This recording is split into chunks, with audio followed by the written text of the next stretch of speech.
अस्सलामु अलैकुम रहमतुल्लाहि व बरकातुहू। तो मैं भी नमाज़ पढ़ के उठी हूँ और मैं हर नमाज के बाद एक सूरा पढ़ रही हूँ 3 बार, कुल हुवल्लाहु अहद। तो मैंने सोचा क्यों ना मैं आप लोगों को भी बताऊँ, क्योंकि कहते हैं कि रमज़ान के महीने में 3 बार कुल हुवल्लाहु अहद पढ़ने का फ़ज़ीलत ये है कि आप एक कुरान शरीफ मुकम्मल करने का सवाब मिलता है आपको।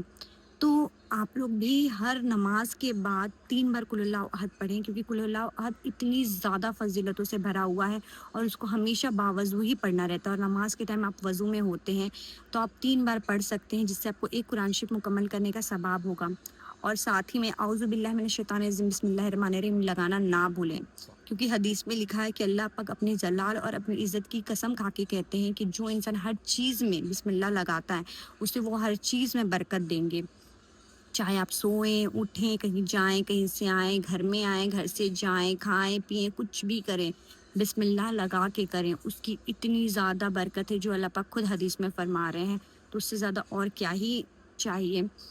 और आपकी जो भी जैसी भी कैपेसिटी है, तो आप अपनी कैपेसिटी के हिसाब से सदका ज़रूर निकालें इस महीने में। कहते हैं कि 2.5 किलो गेहूँ का जो रेट होता है, आप उस रेट का किसी को भी वो सदका दे सकते हैं। तो अगर आप ड्राई फ्रूट अफ़ोर्ड कर सकते हैं, तो आप जो ड्राई फ्रूट का कीमत है 2.5 किलो का, आप वो दें। क्योंकि मेरी नानी तो किशमिश देती थी। नानी हमेशा मेरी हर साल जो किशमिश का रेट होता था, उसी रेट का 2.5 किलो का वो सदका निकालती थी। और वो हम लोगों को भी यही बोलती थी, मेरी मम्मी को, मेरी मामा को, कि जो तुम लोगों की कैपेसिटी है उस हिसाब से तुम लोग निकालो। अगर तुम ड्राई फ्रूट का निकाल सकते हो तो निकालो।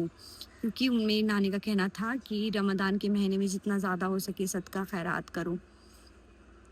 अच्छी होती नेकी। और हर वो इंसान को आप देखो, ज़रूरी नहीं है आप किसी भी गरीब को या माँगने वाले को दो। जो आपका अपना है, जो ज़्यादा ज़रूरतमंद है, जो आपके करीब है पर माँग नहीं सकता है, आप उसकी मदद करो सबसे पहले। तो बस यही मुझे आपको बताना था, सदकाए ज़ारिया समझ के आप दूसरों को भी ये बताएँ। और कुछ बोलने में भूल चूक हो तो माफ़ कीजिएगा।